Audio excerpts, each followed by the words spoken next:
Alright, this is the first topic we're going to be talking about for Arabian Armory. Hoping the YouTube channel takes off. Anyways, we're going to be talking primarily about falchions versus katanas, although longswords will also be included in this. The main point I'm trying to illustrate here is that katanas just kind of suck. They're really overhyped by anime.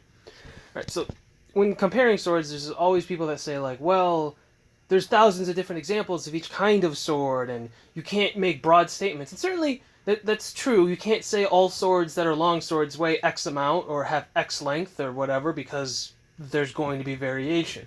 However, when you look at what makes a sword that type and what strictly defines it, that is what we can compare. And from those comparisons, katanas just don't stack up very well to a falchion. So first off, katanas are not full tang. Now, I don't want anyone to get the impression that I'm saying that they're going to break. That's not going to happen. I've never heard of a katana breaking because of their tang. What you get is a bamboo peg here and a bamboo peg here, right? So the tang goes the whole blade, and it's the same piece of metal, and it stops about here. So that last 2.5 inches or so that you get on the hilt, that's just wood. There's no metal. Right, and you compare that to the falchion, or the longsword, and that piece of metal goes through the whole thing, and it's actually sticking out on the pommel, and then it's peened using a hammer, right? So it's kind of like riveting, and that's what secures everything together. Because of that, if you think about hilt checks, right? So equally between European and Japanese sword fighting, if someone gets uncomfortably close and cutting them with the blade doesn't make sense anymore, you can hit them with the handle, right? Now, I have the hammer here because if I hit someone across the face with the pommel of a falchion, that's literally like hitting them with a hammer. It's actually heavier, well, the whole head is different in mass to compare to just the ball here, right? But the point is, this is like getting hit with a hammer. And then, like I said, for katanas, that last couple inches is just wood. There's no steel inside it. So this cute decorative cap that they put on katanas, right? I mean, aesthetically, that's beautiful. A lot of them are intricately carved and etched and whatnot, but that will never compare to the devastation that a solid ball of steel across the face is going to do. So, hilt checks like that, not really impressive. It's non-lethal on a katana. It is lethal on a falchion. It is lethal on a longsword. Another thing we can talk about is the guard, right? And so the guard doesn't really extend past my hand on a katana, right? But it does extend significantly past in falchions and in longswords. And a lot of people get concerned about, well, the side of your hand is exposed and that little thumb part is exposed on the other side of the sword. Right? But you can achieve protection on that by rotating your wrist or rotating your hand position via your elbow like that. And that quillon, because quillon together, that's crossguard, that will still cover you, right? A crossguard can be used defensively. Now, Fiore de Libre, he's very famous Italian sword instructor from 1400s, I think, something like that.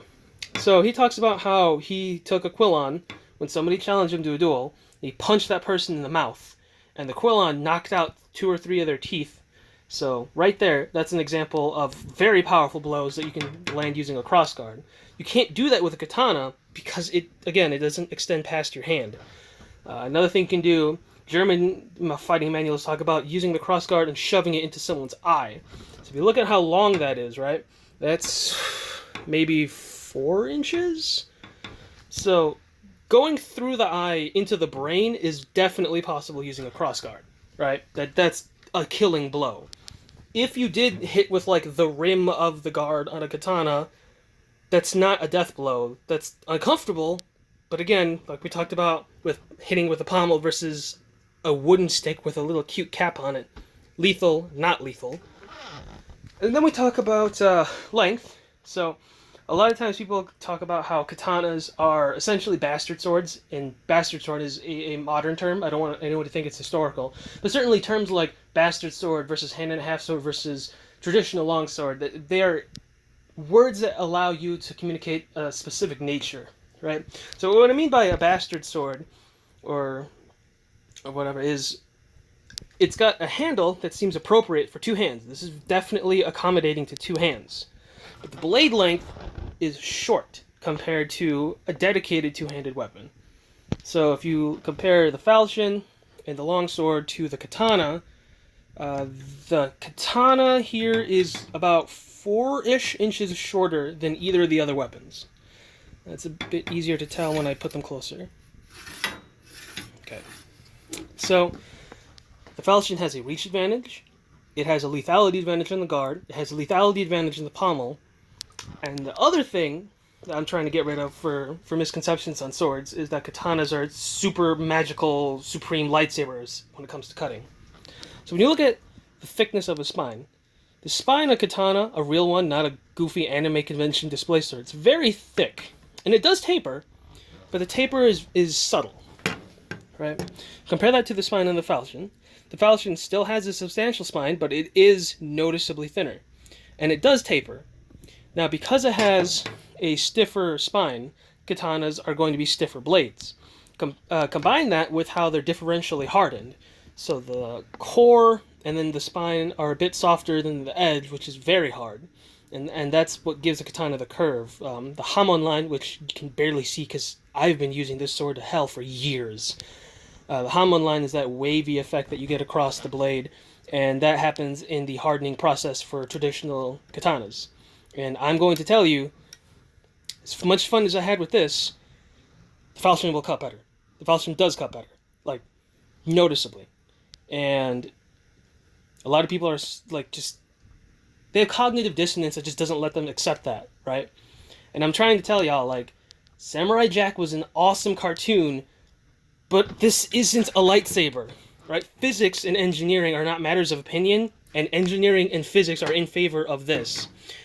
Main thing is, so it's thinner, right? So thinner objects are easier at slicing compared to a thick, blunt object, which is not saying katanas are blunt. They're not. But another thing I can say is that because of its width, right? It's a very wide blade compared to the katana. And because it's wider, you can achieve a much skinnier edge profile. Because this is a continuous bellow from the very edge all the way back to this fuller. Don't call it a blood groove. It's not a blood groove. It's a fuller. So, being wider and skinnier, this can cut better because it's better at separating two objects, or it's two halves of something that you're cutting into. There is a downside in the design. And the downside, and this is basically the only advantage the katana comes to, is the katana, the way that it's made historically, traditionally, it's very forgiving in the cut. A lot of people say that, and it's not really explained. And what I mean by that when I say it's forgiving in the cut, right? So, let's say I cut straight down, right? I'm cutting straight down, but I'm not holding the blade perfectly up and down. I'm holding it slightly at an angle. Or similarly, if I'm holding it off from a diagonal cut, or any cut, if my alignment isn't perfect. The katana, with its stiff spine, will basically, like, wobble a tiny bit and auto-correct it. And then it gets a perfect cut. Or at least as close as perfect as you can get. This is a falchion, it's spring-tempered. It's because it's spring-tempered, the blade is flexible along the flats. It's stiff along the edge, right? So if you impact it this way, it's stiff. But if you impact it that way or this way, it'll flex. So because of that, if your edge alignment is not perfect, this can still cut, but it's going to be like an annoying cut. It could be a flesh wound that can be survived. Keeping that in mind, though, there is a benefit to the being spring-tempered in the blades for falchions and for longswords. And the benefit is, because of the way the katanas are made, right, where it's differential hardening with tamahagane, it's a traditional Japanese word for the steel in katanas, it doesn't like taking lateral impacts. So if I hit it really hard into the flat, if that's not supported, that will cave in, right? You'll get a sword stuck, bent sideways like a boomerang. And potentially, if it bends even worse, that could take stress fractures and then break. Now, a stress fracture would take an impressive amount of force. That's probably going to happen if, like, you somehow block a warhammer using the flat of your katana. So I guess in that regard, it's like it saved you by sacrificing itself, right? But what I'm talking about is, like, if I hit this with a sword on the flat hard enough, this will start to flex out. If I hit this hard enough on the flat, it'll bend and bounce perfectly straight, and that won't. This one you'll have to straighten. And I can't be like, I need a 10-minute timeout so I can straighten out my katana. Okay, now we can keep dueling. That's not going to happen. Your enemy's not going to give you that chance. You don't need that with a falchion. You don't need that with a longsword. So then when I say that to people, a lot of times they ask me, okay, well, what if the katana blade isn't made in the traditional Tamahagane way? What if it was a single type of steel, and it was spring-tempered, and it had a consistent hardness, similar to what a falchion and a longsword will do? Would the katana be better? And I'd say, well, in my opinion, from a battlefield perspective, yes, it would be more effective. But if we're talking about changing the katana, if you change everything wrong that I've just outlined with the katana, you just end up with a falchion. Like, there's not a point to having the katana anymore. Some people will mention, well, since the katana is about 4 inches shorter, that maybe it's better for indoor weapons. But that's still not true. The samurai themselves didn't use this indoors unless they absolutely had to because there were no other options. They carried on them a wakizashi, which is 28-ish inches compared to this, so significantly shorter. And they carried a tanto, which is a knife, right? So if you're fighting indoors, you have the wakizashi, which is a short sword. You have the tanto, which is a knife. You're not fighting with a katana indoors, because it's going to smack into everything. Similar thing for a falchion, similar thing for a longsword. You don't want to fight indoors with a weapon that's two-handed. So they had backup weapons. Europeans had daggers. Japanese people had daggers. It's the same concept. Going more into longsword versus falchion now, because we can do a little bit of that. So, actually, I haven't even mentioned the weight.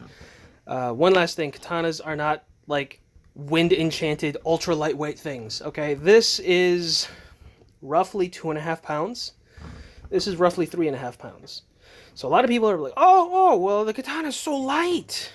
But you don't really feel the difference of 1 pound that much. Another thing is, because I mentioned how the spine is thick on the katana, so the balance point on this is 5 1/8 inches away from the guard. The balance point on that is 4 inches from the guard. This feels almost identical to a katana in terms of how much weight you're swinging, even though it is technically heavier. And similar story for my longsword. Well, this isn't a proper longsword. This is a hand-and-a-half sword. The handle accommodates 2 hands, but you would baseball grip it, and then if you wanted more than just baseball gripping to get the leverage, you have to space it by gripping the pommel. So, grip like this, given its blade length, that would be hand-and-a-half. It would, if it had a longer handle and a shorter blade, then that would have made it a bastard sword.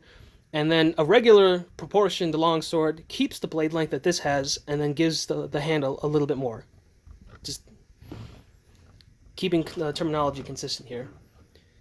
So, looking at the longsword versus the falchion on what's the better weapon, I'd say contextual data is kind of required to answer that question. Personally, if I know the person that I'm fighting is not wearing armor, and this is a fight to the death, which I don't know why this is happening in 2019 and not the 1500s, whatever. If I know that those are the conditions, I'll pick a falchion, hands down. If there's a chance that someone I fight might have armor or might not have armor, longsword. The longsword's not going to cut through plate. It's not going to stab through plate, but it is better at stabbing in general, and if I can get a stab to line up in between plates on earlier medieval kind of plate armor, that's great. I specify that because when you get to like 15th century Gothic plate or the Greenwich armor from 16th century England, like stuff like that is so advanced you're not really going to get any gaps. Going back to more 1300Z, this can still get into gaps. So a little bit contextual difference for what I'd pick. Another thing, so this one is for armored combat sports. It's not a cutting blade. This is sharp. This one's not sharp. That's going to be the reason why there's nicks along the blade. That's from coming into contact with other blades. I like it. Certainly served me well. But going into falchion versus longsword, there's a lot of different kinds of longsword, not just talking about the blade length and handle length that I was talking about earlier. Things like This one, for example, starts out relatively broad, and then it has a reasonable taper going that way. Go Sony. There's other ones where it's the skinniness that you see about here is roughly what most of the blade is. When you get the skinnier style on the profile, that's not as good at cutting, but it is better at thrusting because you can get into narrower gaps. So this one, this blade profile that I have on my longsword, I like that it's balancing cutting and stabbing, even though, it's not a real sharp sword. The point is, that's my favorite style. And if you're going to compare longsword, you have to answer the question, well, what kind? Oakshot has a huge typology, going up to, I think, 20-something, 28? Whatever. There's a lot of different types. Oakshot was a historian and archaeologist, and he created a typology to better describe longswords, right? And so, well, and arming swords, because when you have the number and then you have A or B, that extra letter is connotating this is a one-handed or two-handed variation. So, point is, this specific longsword compared to this specific falchion, if this was just sharp, just pretend it's sharp, I gave you an answer.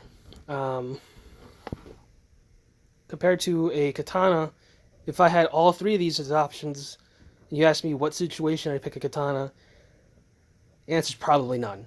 There's not really any excuse that this would ever be the better pick. But, I don't know. I guess if you want to believe the notion that skill matters more than the weapon, I mean, certainly it usually does. But when the differences are this dramatic, like, you have to be a significantly greater skill than your opponent. So much significantly that it turns into, well, you would have won with anything. You could have beaten them with, like, a stick. So, just stuff to think about.